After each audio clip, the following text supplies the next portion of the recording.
describe the role of Turkey in the region?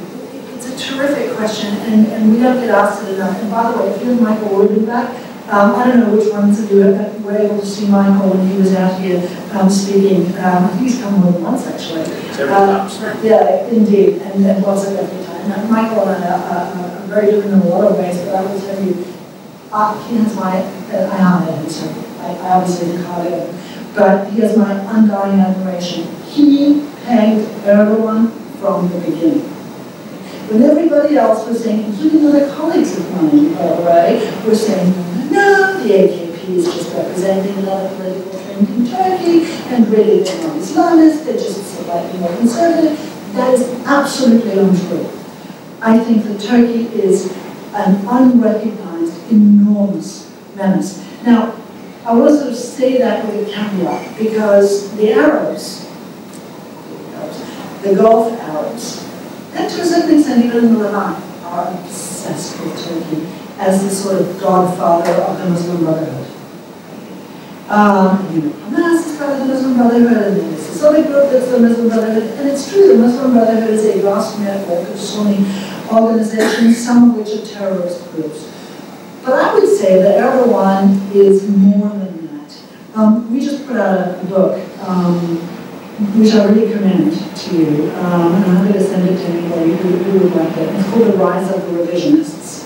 And it's a nerdy think tank book with lots of different chapters that is being promoted like a nerdy think tank book. It's actually really exciting. We are at what we in the pundit world in America like to call an inflection point.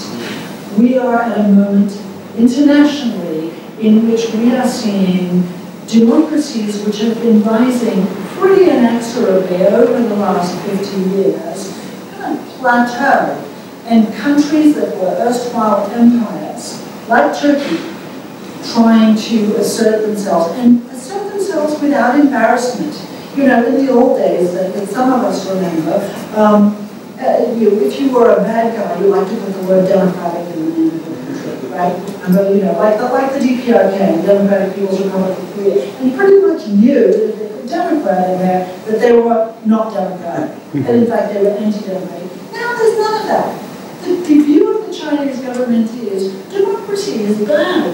Democracy is unstable. Democracy brings you people like Donald Trump and Hillary Clinton. Why would you want democracy? I would like a predictable, stable life in which I know who is going to make decisions. This is the propaganda line of the Chinese government, and they are teaching it to their people, and you ask somebody and you will hear it from them. Turkey has the same perspective.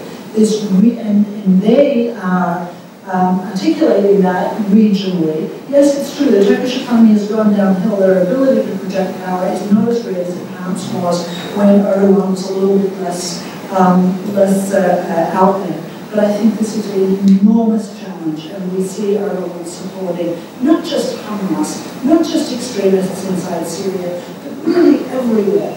And very unabashedly, the notion that the coup that happened in Turkey a couple of years ago was fake, and that 10,000 people could be arrested in the days afterwards, because coincidentally he had listed 10,000 people to arrest in response to this coup, really should lay bare what Turkey represents to us. And for us, this is a bigger challenge, not a bigger challenge than Iran on a day-to-day level, but a challenge that we should see on a par with the Russians and the Chinese for one simple reason, to my mind.